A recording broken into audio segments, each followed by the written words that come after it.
Good morning friends. Welcome back to Shift Tech Simplified. मेरा नाम engineer Imran अजीज है और मैं आज प्रेजेंट करने जा रहा हूँ Pakistan public procurement regulatory authority rules 2004। आज की इस वीडियो में हम डिस्कस करेंगे रूल नंबर 12 को। अब तक हमने पिछली जितनी भी वीडियोस हैं उसमें रूल 1 टू रूल 11 काफ़ी डिटेल में डिस्कस कर लिए हैं और होपफुली आप उसको एंजॉय कर रहे होंगे, उससे लर्निंग हासिल कर रहे होंगे। हमारी इन वीडियोस का मकसद है कि हम सिविल इंजीनियरिंग कम्युनिटी को सर्व कर सकें और उनकी कैपेसिटी बिल्डिंग करें, specially in multiple choice question series जो एग्जाम रिलेटेड क्वेश्चंस होते हैं या जॉब इंटरव्यूज के लिए फ्रेश सिविल इंजीनियर्स की ज़रूरत होते हैं। तो हमारे उन वीडियो को भी देखिए और उनको शेयर कीजिए। और दूसरा हमारा इस काविश का मकसद है कि हम पेपरा रूल्स के ऊपर लोगों को एजुकेट करें ताकि हमारी इज्तमाही तौर पे पब्लिक प्रोक्योरमेंट जो है वो बेहतर हो सके और वैल्यू फॉर मनी अर्न हो सके फॉर पब्लिक प्रोजेक्ट्स। तो इस सीरीज को भी काफी आप लोग सराह रहे हैं, जिसके लिए आपका बहुत शुक्रिया। और अपने इस चैनल को आप लाइक भी कीजिए और हमारी वीडियोस को शेयर करें ताकि ज्यादा से ज्यादा लोगों तक ये पैगाम पहुंच सके और ज्यादा लोगों की कैपेसिटी बिल्डिंग हो सके। मजीद वीडियो में हम आगे बढ़ते हैं और आज की वीडियो में हम रूल नंबर 12 की बात करेंगे, जो कि बयान करता है, डिस्कस करता है methods of advertisement under public procurement. जब आप कोई भी टेंडर करते हैं तो उस टेंडर का आपने अक्सर देखा होगा अखबारों के अंदर, न्यूज़पेपर्स के अंदर, whether they are English newspaper और उर्दू न्यूज़पेपर। तो उसमें टेंडर नोटिसेस आपने मेंशन किए होंगे। तो आज हम उन टेंडर नोटिसेस को डिस्कस करेंगे कि वो टेंडर नोटिसेस क्यों किए जाते हैं और पेपर की तरफ से किन रूल्स के अंदर ये चीज़ें कवर्ड हैं और कहाँ कहाँ कितनी अमाउंट के वर्क्स के लिए टेंडर कहाँ पे जारी करना है। मजीद हम डिस्कस करेंगे इस वीडियो में। आपको मैं गो थ्रू कराऊंगा प्रोक्योरिंग एंटिटी की वेबसाइट के ऊपर और पेपरा की वेबसाइट के ऊपर भी ये टेंडर कैसे एडवर्टाइज होता है और कहाँ से आपको इसको हासिल करना है। तो चलें बढ़ते हैं हम कंप्यूटर स्क्रीन की तरफ और मैं आपसे ये वीडियो शेयर करता हूँ, अपनी प्रेजेंटेशन शेयर करता हूँ, जिसको साथ साथ हम डिस्कस करेंगे।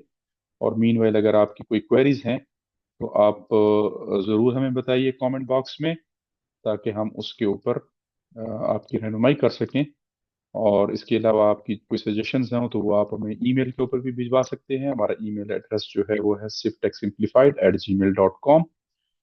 तो उसके ऊपर हमें ज़रूर अपनी अ, राय से आगाह कीजिए ताकि हम मज़ीद अपनी वीडियोस को इम्प्रूव कर सकें। तो जैसा कि मैंने अपने इंट्रो में बताया, आज का जो रूल है वो रूल नंबर 12 है, जो कि है अंडर प्रोक्योरमेंट एडवर्टाइजमेंट्स के अंदर। ये जो रूल्स हैं जिनको हम डिस्कस कर रहे हैं ये पीपीआरए रूल्स कहलाते हैं और फेडरल पेपरा के ये रूल्स हैं। 2004 में ये जारी हुए और तब से ये इम्प्लीमेंट हो रहे हैं। शिफ्ट टेक सिंप्लीफाइड मेरा यूट्यूब चैनल है और मेरा नाम इंजीनियर मोहम्मद इमरान अजीज है, जहाँ पे हम कम्प्लेक्स सिविल इंजीनियरिंग क्वेश्चंस को प्रेजेंट करते हैं, प्रोक्योरमेंट रूल्स को डिस्कस करते हैं in a very simple and practical language. और अब तक हमने काफ़ी मल्टीपल चॉइस क्वेश्चन की सीरीज भी अपलोड की हैं और इसमें हमने पाकिस्तान और यूएसए प्रोक्योरमेंट की भी वीडियोस आपके साथ शेयर की हैं, उनको ज़रूर देखिए और शेयर कीजिए। तो आपको पता होगा जब आप प्रोक्योरमेंट कर रहे हैं तो मैनी गवर्नमेंट टेंडर्स इन पाकिस्तान गेट कैंसल्ड और चैलेंज्ड। मुख्तलिफ गवर्नमेंट के जो टेंडर्स हैं जब जारी होते हैं तो वो या तो चैलेंज हो जाते हैं मुख्तलिफ कॉन्ट्रैक्टर्स या सप्लायर्स की तरफ से, या वो फिर कैंसिल हो जाते हैं। और main one of the main reasons behind the cancellations and challenging those tenders is the wrong method of advertisement.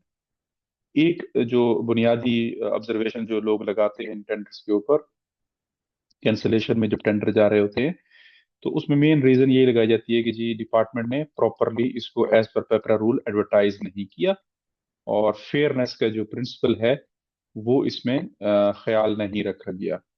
So fair, आपको पिछली वीडियो में हमने बताया, और वीडियो नंबर 4 में रूल 4 बात करता है 5 प्रिंसिपल्स ऑफ प्रोक्योरमेंट की, जिसमें फेयरनेस और ट्रांसपेरेंसी एक कलीदी उसूल हैं इस प्रोक्योरमेंट प्रोसेस के। तो PEPRA rule is among the most frequently violated rules. PEPRA rule 12 जो सबसे ज्यादा वायलेट होता है सिविल डिपार्टमेंट्स में, वो रूल 12 है। पहले तो इसकी वायलेशन बेइंतहा तरीके से होती थी, लेकिन अब उसमें ई बिडिंग के इन्वॉल्व होने से अब काफी हद तक ये चीज बेहतर हो गई है। और ये रूल की वजह से हमें ज्यादा से ज्यादा ऑडिट पैरास और मिस प्रोक्योरमेंट के केसेस और इंक्वायरीज को देखने को मिलती हैं वर्क्स डिपार्टमेंट के अंदर। ये एक मेन रूल है जिसमें अक्सर ऑडिट पैरास आते हैं। तो हमें चाहिए कि हम इस रूल का खास ख्याल रखें और इसको सीखें, ताकि हमारा हमसे इस तरह की मिस्टेक्स ना हो। तो अब तक हम रूल 8, 9, 10 और 11 डिस्कस कर चुके हैं, और आज का रूल है एडवर्टाइजमेंट की तरफ। तो रूल क्या कहता है पेपरा का? रूल 12 जो है, रूल 12, वो बात करता है मेथड्स ऑफ एडवर्टाइजमेंट की। और 12(1) जो है वो कहता है कि procurement over 500,000 Pakistani rupees and up to the limit of 3 million Pakistani rupees shall be advertised on authorities website in the manner and format specified by regulation by the authority from time to time. The procurement opportunities may also be advertised in print media if deemed necessary by the procuring agency.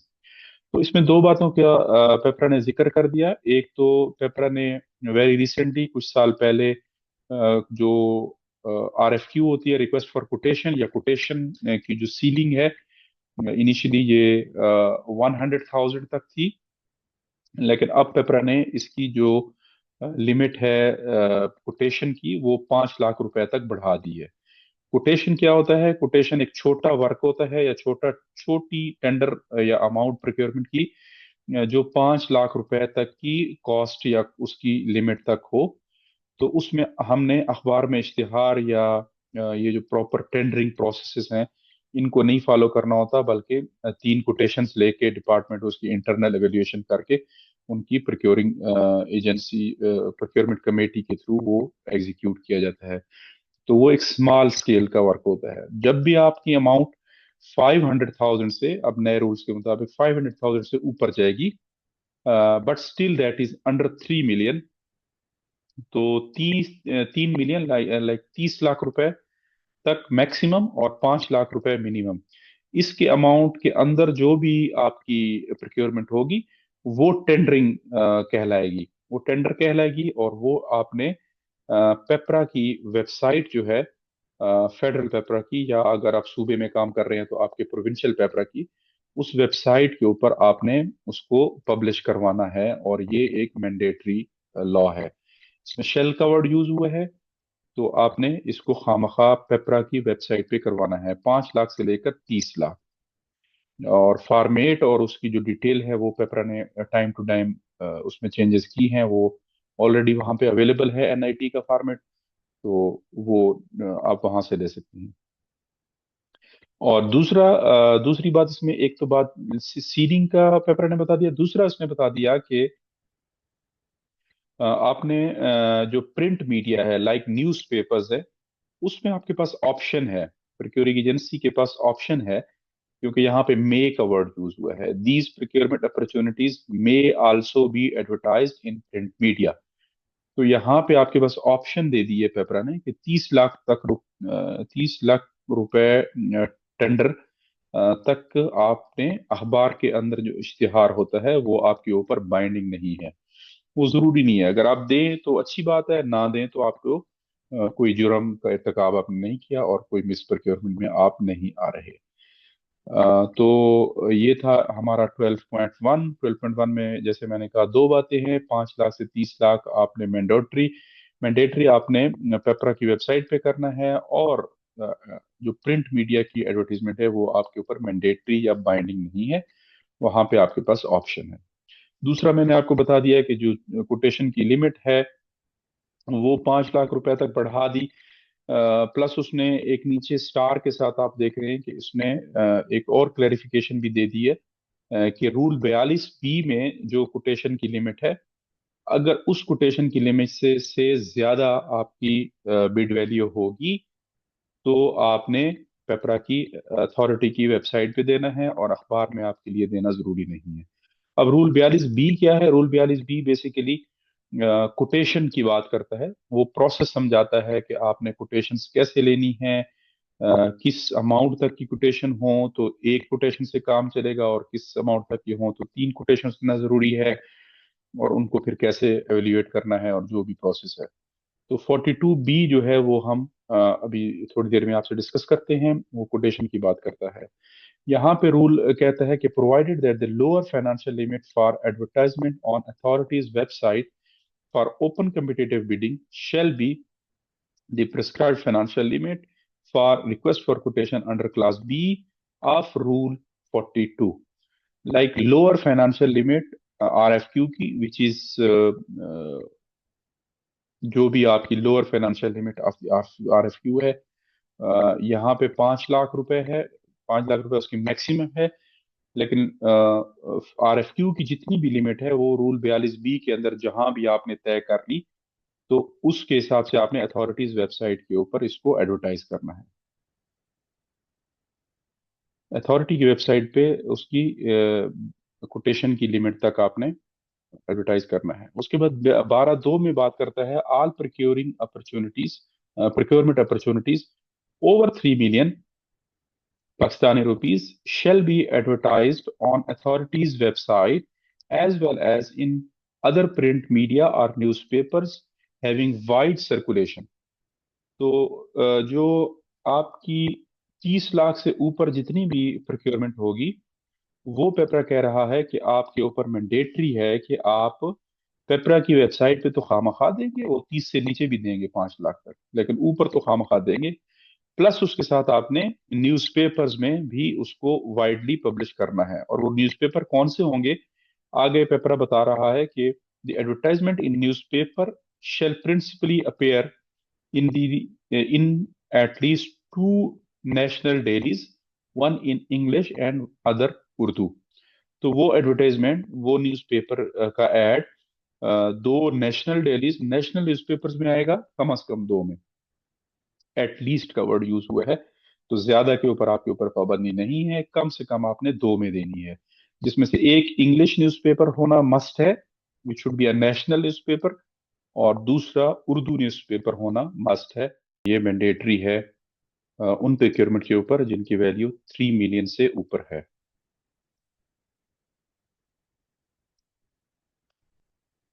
तो पीछे हमने बात की request for quotation की rule 12(1) में, कि वहां पे रिक्वेस्ट फॉर कोटेशन का क्या मतलब है। वहां पे मेंशन था कि 42(B)(1) में जो लिमिट है वो होगी।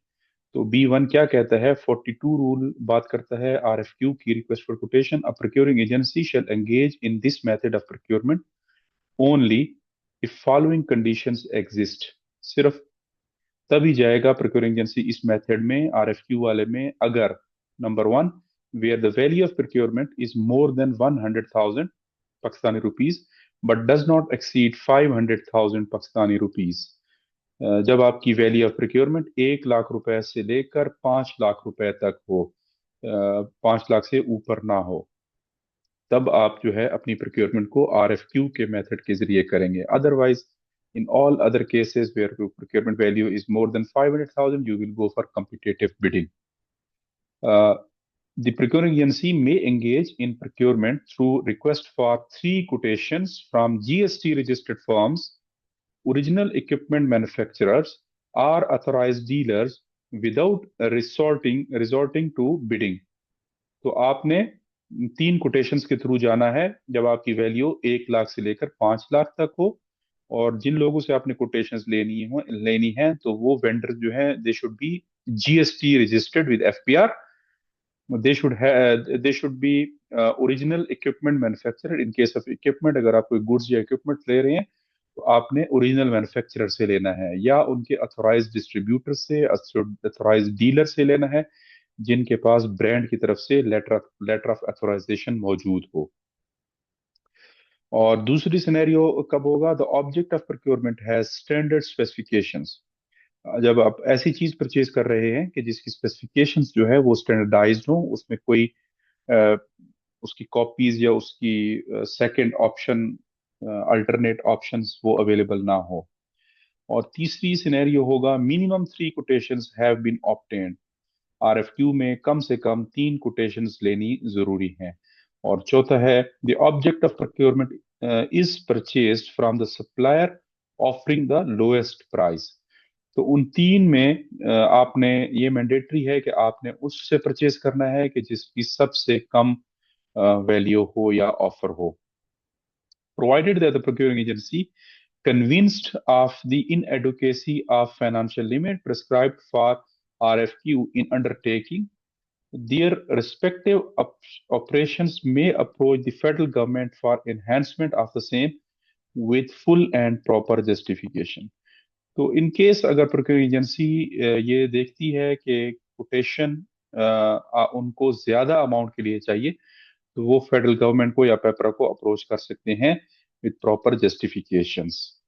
तो सो फार जो है वो लिमिट 1 लाख रुपए से, इसकी मिनिमम जो लिमिट है वो कोटेशन की वो 1 लाख रुपए है, और मैक्सिमम लिमिट जो है वो 5 लाख रुपए है। तो वहां पे जो रूल हमारा बात कर रहा था, अगर आप देखें दोबारा उसको हम मिला के पढ़ें, कि 12(1) का पार्ट बी जो है वो हमें कहता है provided that the lower financial limit for advertisement on authorities website which is 5 lakh for open competitive bidding shall be prescribed financial limit for RFQ under clause B. So financial limit, like maximum limit of RFQ in rule 42 is 5 lakh. So here the minimum limit of advertisement on authorities website is also 5 lakh rupees. तो आई hope ये clear हो गया ambiguity. ये यहाँ पे देने का मकसद शायद ये होगा कि पेपरा अगर इन केस रूल 42 बी में कल को इनहेंस करता है कोटेशन की लिमिट को, मैक्सिमम लिमिट को, अगर वो 1 मिलियन कर देता है तो फिर यहाँ पे जो है वो लोअर सीलिंग जो है वो भी इनहेंस हो जाएगी अकॉर्डिंगली। तो फिलहाल के लिए हमारे पास दो किस्म की बातें हो गई कि आपने अगर कोई भी 5 लाख रुपए तक की कोई प्रोक्योरमेंट करनी है तो वो आप 3 कोटेशंस लेके करेंगे, और 5 लाख से ऊपर और 30 लाख से नीचे आपने जो भी प्रोक्योरमेंट करनी है उसके लिए आपने पेपरा की वेबसाइट पे देना है। और प्रिंट एंड इलेक्ट्रॉनिक मीडिया जो है वो आपके लिए जरूरी नहीं है, but over three three over 3 million 30 lakh रुपए आपने हर जगह पे एडवर्टाइज करना है, लाइक अथॉरिटीज वेबसाइट, अपनी वेबसाइट, और दो न्यूज़पेपर्स में जो नेशनल लेवल के हों, प्लस एक उसमें इंग्लिश हो एक उसमें उर्दू हो। तो रूल 12 जो है, ये रूल 12 जो है वो हमें बताता है कि हाउ टू एडवर्टाइज। इसका मेथड हमने एक्सप्लेन कर दिया पीछे, और एडवर्टीजमेंट मेथड जो था वो हमने देख लिया कि वैल्यूज के ऊपर डिपेंड करता है, monetary value of the procurement, जो आपकी प्रोक्योरमेंट है उसकी कॉस्ट या अमाउंट कितनी है इन पाकिस्तानी रुपीस, क्योंकि ये थ्रेशोल्ड्स पेपरा ने अपने रूल्स में मेंशन कर दिए, जो कि रूल 12(1) में हमने देख लिया पीछे, 500,000 to 3 million, and mandatory advertisement is on PEPRA website and optional is print media. Or if procuring agency have their own website, they may advertise it over there. In case of procurement above PKR 3 million, mandatory advertisement is PEPRA website, print media having one national English daily and one national Urdu daily at least. और फिर 12(3) में बात करता है कि अगर आपकी अपनी वेबसाइट है तो आपने उसके ऊपर भी एडवर्टाइज करना है। तो ये जो हमने ऊपर बात की 12(1) में और 12(2) में कि आपने पेपरा वेबसाइट के ऊपर ऐड देना है, तो पेपरा वेबसाइट के ऊपर आप इस तरह एड्स को चेक करेंगे, टेंडर्स को, कि आपकी जो वेबसाइट का एड्रेस यहाँ पे विजिबल है, विच इज eps.ppra.gov.pk। इसमें आप जाएंगे, फिर आपने ये जो होम के साथ सेकंड ऑप्शन है टेंडर्स की, आपने इसमें आ जाना है, और टेंडर्स की जब ऑप्शन आप क्लिक करेंगे तो आपने एक्टिव टेंडर्स में आ जाना है। तो एक्टिव टेंडर में फिर आपके पास नीचे फिल्टर का क्राइटेरिया है, और फिल्टर क्राइटेरिया में आपने अपने keywords, tender name, closing date, tender type जो भी है अगर आपने देने हैं तो वो दे दें। तो उससे आपको एक लिस्ट ऑफ टेंडर्स शो हो जाएगी। इन केस आपके पास कोई फीचर्स नहीं है या आपने फिल्टर नहीं लगाना तो आप ओपन लिस्ट भी देख सकते हैं, जो कि कुछ इस तरह होगी, जिसमें आपके पास सीरियल नंबर होगा पहले कॉलम में, फिर आपके पास टेंडर नोटिस का नंबर होगा, पेपरा का अपना सीरियल नंबर होता है ये वाला, जो आपके नंबर के हिसाब से आपको अलॉट किया जाता है अपलोड के हिसाब से। उसके बाद डिपार्टमेंट का नेम आएगा, सॉरी उसके बाद वर्क का नेम आएगा, कि आपने क्या काम करवाना है, साथ ही उसमें वापडा और डिपार्टमेंट का भी नेम शो हो रहा है कि ये टेंडर की लोकेशन क्या है, और ये टेंडर प्री क्वालिफिकेशन है या कंस्ट्रक्शन है या गुड्स है सर्विसेज है, क्या चीज़ है। उसके बाद डिपार्टमेंट का नेम है, उसकी लोकेशन है रावलपिंडी पाकिस्तान, और उसके बाद एक्टिव है तो वो पब्लिश्ड में आ जाएगा। उसके बाद उसकी एडवर्टीजमेंट डेट है, February 10 को ये टेंडर एडवर्टाइज हुआ, फर्स्ट वाला। और इसी तरह फिर आखिर पे इसकी ये शेप होगी कुछ, आप देख लें स्लाइड में, क्लोजिंग डेट और टाइम भी उसमें मेंशन है, क्योंकि ये भी एक मैंडेटरी रिक्वायरमेंट है कि ये डाटा जो है वो अवेलेबल होगा। अब फॉर एग्जांपल ये टेंडर 25E वाला, फर्स्ट ऑफ ऑल अगर हम देखें procurement of D level spares, तो ये गुड्स का कोई टेंडर है मिनिस्ट्री ऑफ डिफेंस प्रोडक्शन का, मिसलिनियस वर्क्स या गुड्स का आई होप ये टेंडर होगा। उसके बाद आगे सेकंड कॉलम में ऑर्गेनाइजेशन डिटेल्स आ रहे हैं, जिसमें अगर आप देखें तो यू कैन सी कि ministry of defence production Pakistan, aeronautical complex Rawalpindi इसकी लोकेशन है। Then we have status of this tender, which is already mentioned, published. Published means it is still active.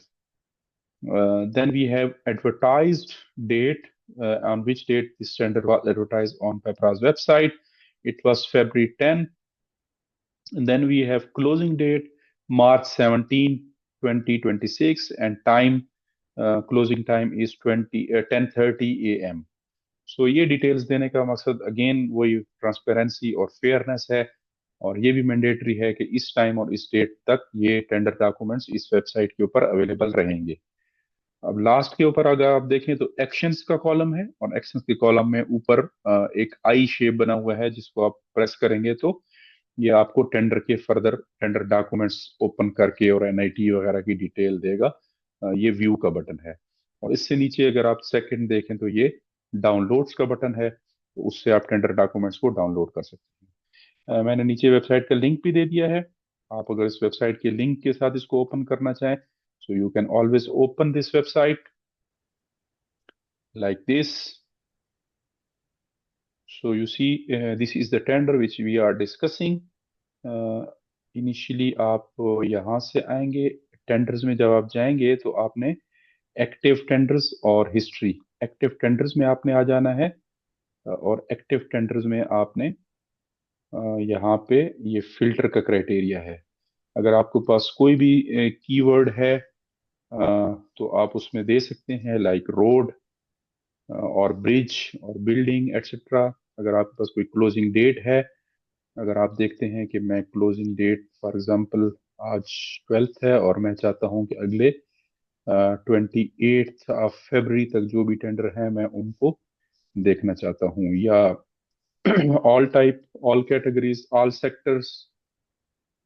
और यहाँ पे हम कीवर्ड में रोड भी मेंशन अभी नहीं करते, हम सिर्फ क्लोजिंग डेट देखते हैं, और अप्लाई सिटी अगर आप देना चाहते हैं तो दे दें, जो आपकी जियोग्राफिकल कंपल्शंस या ऑपरेशंस इशू हैं, तो आप किसी सिटी तक स्पेसिफिक रहना चाहते हैं या किसी प्रोविंस तक, तो आप वो भी दे सकते हैं। और स्टेटस में आपने पब्लिश्ड, कैंसल्ड और पब्लिश दो किस्म के टेंडर हैं, तो हम पब्लिश्ड टेंडर्स को देखेंगे, कैंसल्ड के साथ हमारा काम नहीं है। फिलहाल हम ऑल ऑर्गेनाइजेशंस, और अगर आप किसी स्पेसिफिक ऑर्गेनाइजेशन को देखना चाहें तो वो भी आपके पास यहाँ पे ऑप्शंस है, जिस ऑर्गेनाइजेशन का भी आप टेंडर देखना चाहते हैं। उसके बाद नेचर में आपको लोकल इंटरनेशनल, इसको हम लोकल कर देंगे।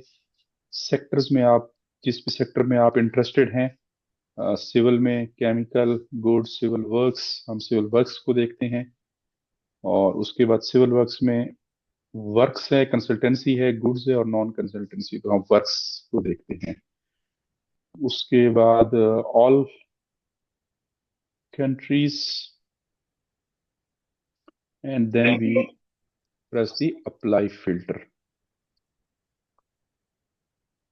तो इन फिल्टर्स के साथ जिसमें हमने प्रोक्योरमेंट कैटेगरी को वर्क सेलेक्ट किया, सेक्टर को हमने सिविल वर्क सेलेक्ट किया, क्लोजिंग डेट 28 है, लोकल टेंडर्स हैं और पब्लिश, तो हमारे पास ये तीन ऑप्शंस आ गई मुख्तलिफ किस्म की। ये एक ही ऑप्शन हमारे पास आ गई, वन ऑफ वन, एक ही टेंडर ऐसा है जो 28 को क्लोजिंग डेट है जिसकी, और वो है painting of girder bridge and special repair with chemical treatment. ये टेंडर की डिटेल है। डिपार्टमेंट उसका है divisional superintending engineer, Pakistan railway का ये टेंडर है, Lahore based, and this is advertised. 12 फरवरी को ऐड आया है, 11 बजे इसकी ओपनिंग है या क्लोजिंग डेट है 22 फरवरी को। So let's see this tender further. हम व्यू में जाएंगे, जब हम व्यू में जाएंगे तो ये painting of girder bridge and special repair with chemical treatment. तो यहाँ पे आपके पास जब आप जाते हैं तो यहाँ पे आपके पास डाउनलोड टेंडर डॉक्यूमेंट्स की ऑप्शन है, डाउनलोड एडवर्टीजमेंट की ऑप्शन है, अगर प्रिंट आपने लेना है, या बैक टू लिस्टिंग। तो हम इसकी फिलहाल ओवरव्यू आपको दे रहे हैं। तो organisation name railway information technology department, Lahore, miss Uzma Farooq is the focal person, here is the email address और फोन नंबर। उसके बाद टेंडर टाइप में ये टेंडर नोटिस है, वर्क्स का है, single stage, single stage two envelope इसका प्रोसीजर होगा, सिविल वर्क है और लोकल टेंडर है। और उसके बाद इसकी फर्दर डिटेल होगी, डिस्क्रिप्शन होगी। Then we have important dates to mention, इसमें जॉब वाक वगैरह की कोई ज़रूरत नहीं है। February 12 और 28 इसकी closing date is 11th and 30 minute after 11, ये आगे जाके हम रूल्स में पढ़ेंगे कि कम से कम 30 मिनट जो है उसमें ओपनिंग और क्लोजिंग डेट में 30 मिनट्स का ब्रेक होता है। Then we have financial information which is bid security, 931 million 350,000 जो है वो आपने बिड सिक्योरिटी सबमिट करनी है, और टेंडर डॉक्यूमेंट्स की जो कॉस्ट है वो 15,000 है, और bid validity period is 120 days. तो इस तरह ये मोटी मोटी डिटेल्स आपको फ्रंट पेज के ऊपर नजर आएंगी। If you want to download the tender document you can click over here, then it will lead you to the further BOQ and जो भी आपने डिटेल्स वगैरह उसमें देनी है। ये उसका BOQ है, और ये मेरे ख्याल में इनकी एडवर्टीजमेंट फी है शायद, जो या उसका ये सैंपल होगा।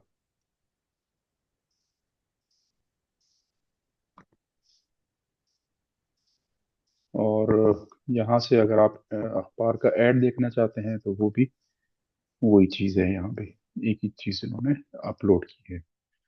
तो ओवरव्यू देने का मकसद यही है कि आपको एक गो थ्रू हो जाए कि पेपरा वेबसाइट क्या बला है और इसके ऊपर किस तरह अपने टेंडर्स को देखना होता है। देन वी हैव, चलें इसको हम आगे डिस्कस करेंगे। तो ये हमारा है पेपरा वेबसाइट की, जो आपने 30 लाख रुपए तक के टेंडर्स या 30 लाख से ऊपर के जितने भी टेंडर हैं, 5 लाख रुपए से ऊपर जो आपने एडवर्टाइज करने हैं पेपरा वेबसाइट। तो ये हमने डिटेल में आपको बता दिया। सेकेंडली, अगर आप प्रोविंस में काम कर रहे हैं और वहाँ पे आपने प्रोविंशियल कैपरा की वेबसाइट को देखना है, then you have again like in case of KP, it's kppra.gov.pk। तो इस तरह आप आएंगे, और सेम सिमिलर मेथड इसमें भी है कि आपने फिल्टर वगैरह के जरिए इसको सॉर्ट आउट करना है, और इस तरह की आपके पास tender description, procurement entity, date of advertisement, closing date and time, tender है या EOI है, बिडिंग डॉक्यूमेंट्स और एक्शन वगैरह की तफसीलात इसमें मेंशन होंगी। देन अगर आपने तीसरी किस्म की एडवर्टीजमेंट है कि आपने न्यूज़पेपर्स में देना होता है ऐसे टेंडर्स को जो 30 मिलियन से 3 मिलियन से ऊपर होते हैं। उन टेंडर्स को आपने खामखा अखबार में देना होता है, और वो अखबारें इंग्लिश और उर्दू होनी चाहिए। जिस तरह मैंने ये सामने आपको शो कर दिया, एक उर्दू नोटिस है और एक इंग्लिश नोटिस है। तो इस तरह का नीचे आपको INF नंबर भी इनका मिल रहा है, विच शोज कि ये इंफॉर्मेशन डिपार्टमेंट की तरफ से एडवर्टाइज हुआ। और नीचे आपको वेबसाइट का लिंक भी दे रहे हैं, डेट ऑफ एडवर्टीजमेंट भी दे रहे हैं कि किस डेट को ये किस अखबार में इश्तिहार आया। और इसमें एस्टिमेटेड कॉस्ट भी मेंशन है, बिड सिक्योरिटी भी मेंशन है, और date of receiving and opening of tender वो भी मेंशन है। उसके बाद कुछ टर्म्स एंड कंडीशन जो मोटी मोटी होती हैं कि उनकी बिड सिक्योरिटी कैसे सबमिट होगी, उनके साथ क्या क्या डॉक्यूमेंट्स अटैच होंगे। तो ये सारी तफसीलात भी आपने उसी एड के अंदर देनी होती है। तो ये तीसरी किस्म की मोड ऑफ एडवर्टीजमेंट हो गई। और एक और मोड ऑफ एडवर्टीजमेंट भी है कि हम इसको एंटिटी की वेबसाइट के ऊपर भी एडवर्टाइज करते हैं, जो कि हम अगले रूल में आपको बताते हैं। तो अब तक का जो खुलासा है रूल 12 का, remember anything over 500,000 must be advertised. तो वो एडवर्टाइज होनी चाहिए ऑन पेपराज वेबसाइट। 5 लाख से ऊपर जो भी है वो पेपरा वेबसाइट पे जाएगा। But above 3 million it will go on Pepra website, on department website, and on print media, English and Urdu। तो इसमें मैंने आपको तफसीलन बता दिया कि इसमें क्या क्या शो करेंगे आप। Bid closing date, bid opening date, और टाइम इवन आप बताएंगे, टेंडर नोटिस भी बताएंगे, सीरियल नंबर होगा, रेफरेंस होगा, स्कोप होगा, एलिजिबिलिटी कंडीशंस होंगी, इंस्ट्रक्शंस टू बिडर्स होंगी। सो 12(3) जो है तीसरा पार्ट इस 12 रूल का, वो हमें कहता है कि in case where the procuring agency has its own website, it may also post all advertisements concerning procurement on that website as well। अगर डिपार्टमेंट की अपनी वेबसाइट है तो it may also post, it's not shall, it's may. तो आपके पास ये एक कंपल्सरी रूल नहीं है, but you can exercise this method as well. One of the most common audit para is tender not advertised in required newspaper as per Rule 12। तो वो ये नॉर्मली यही पैरा अक्सर आता है कि टेंडर को इन्होंने प्रॉपर एडवर्टाइज नहीं किया। तो once posted, the tender notice must remain there until the deadline। Removing or editing it during bidding process is a violation of PEPRA rules।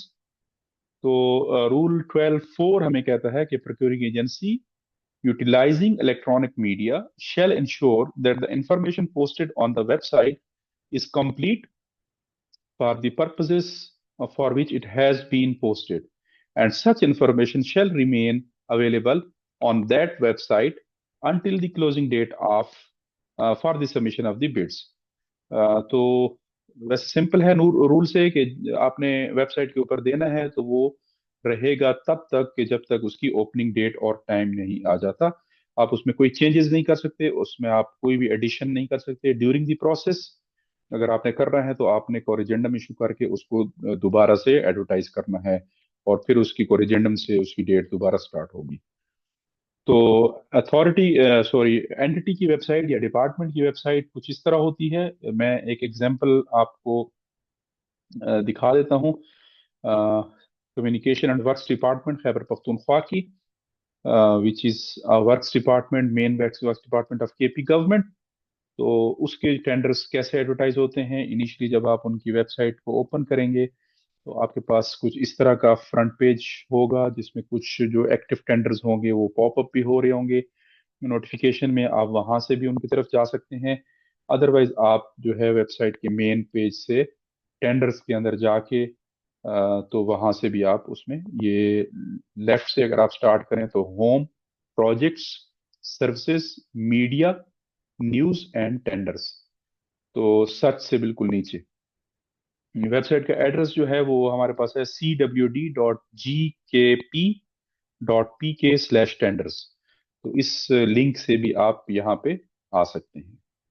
तो यहाँ पे भी सिंपल आपके पास लिस्ट मेंशन शो हो रही है, जिसमें प्रोजेक्ट का टाइटल, ऑफिस कि किस डिपार्टमेंट ने ये एडवर्टाइज किया, और publish date, tender documents available हैं, yes, bidding documents not available, EOI expression of interest documents इसमें एप्लीकेबल नहीं है, शायद ये वर्क्स का टेंडर होगा।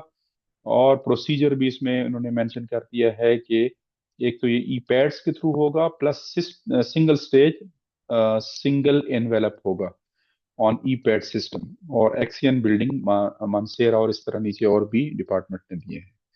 अच्छा, इसमें एक एडिशन इन्होंने ये भी की है कि आप इसमें व्यूज का एक कॉलम भी इन्होंने डाला है कि इस टेंडर को कितनी कंपनीज ने व्यू कर लिया है।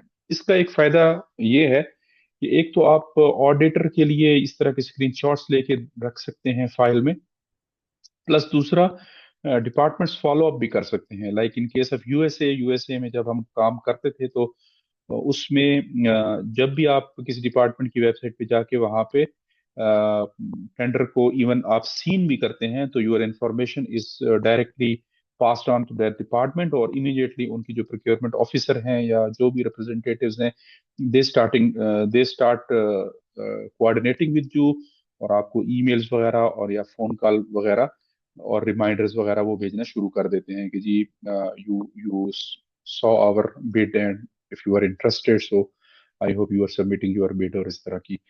तो जो ही आपकी डेडलाइन करीब आती है तो they again make you a call, follow up call या ईमेल। तो इस व्यू का एक एक फायदा एंटिटी के एंड के ऊपर भी इस तरह है।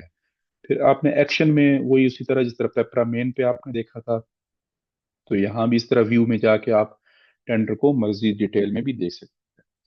तो मैं जब फर्स्ट टेंडर के फर्स्ट जो ये मानसेरा का टेंडर है इसके व्यूज में हम गए, तो उससे हमें कुछ इस तरह का पेज मिला। अगर आप देखें तो इसमें 61 व्यूज शो हो रहे हैं, और फिर मेन पेज पे भी अगर आप देखें तो ये राइट साइड के ऊपर 61 व्यूज शो हो रहे हैं। तो उसके बाद notice inviting e pad system single stage single envelope on E pad system एक्सियन building Mansehra. इसमें डेट ऑफ एडवर्टीजमेंट 11 फरवरी है, क्लोजिंग 11 मार्च है। इसमें इन्होंने 30 डेज पीरियड दिया है। ऑफिस ऑफ द क्योंकि 15 दिन आगे जब हम अगले रूल में जाएंगे तो रिस्पॉन्स टाइम में रूल 13 है, रूल 13 कहता है रिस्पॉन्स टाइम की बात करता है, तो उसमें आपने मिनिमम 15 डेज देना है। 15 दिन से ज्यादा दे सकते हैं, 15 डेज से आप कम नहीं दे सकते। तो डिपार्टमेंट्स अक्सर जो हमने देखा है, डिपार्टमेंट 22 डेज नॉर्मली रखते हैं नोटिस में, क्योंकि 2-4 दिन जो है ना वो अखबार के अंदर आने में और एडवर्टाइज होने में, और फिर उनके डिपार्टमेंट से इंफॉर्मेशन डिपार्टमेंट और इंफॉर्मेशन डिपार्टमेंट से प्रेस को जाने में एक वीक नॉर्मली लग जाता है। तो इसलिए डिपार्टमेंट जब भी अपना एनआईटी इशू करता है तो वो 22 या 21 डेज के ऊपर उसको फोर्सी कर रहा होता है। और वो अगले रूल्स में हम दिखा देंगे कि बता देंगे कि ये डेट ऑफ एडवर्टीजमेंट कौन सी वाली किसके ऊपर सुपरसीड करती है, न्यूज़पेपर वाली या पेपरा वेबसाइट वाली। तो बहरहाल इसमें इस तरह की डिटेल्स आएंगी। पब्लिश हुआ है डिप्टी डायरेक्टर जीआईएस की तरफ से, पब्लिश्ड एट, अब ये 11 फरवरी को डेट ऑफ एडवर्टीजमेंट है और पब्लिश हुई है 12 को। उसके बाद व्यू में अगर आप चाहेंगे तो इस तरह का आपको एक एनआईटी मिलेगा। NIT means notice inviting tenders, जो कि आजकल कहते हैं NIES, notice inviting e pad system.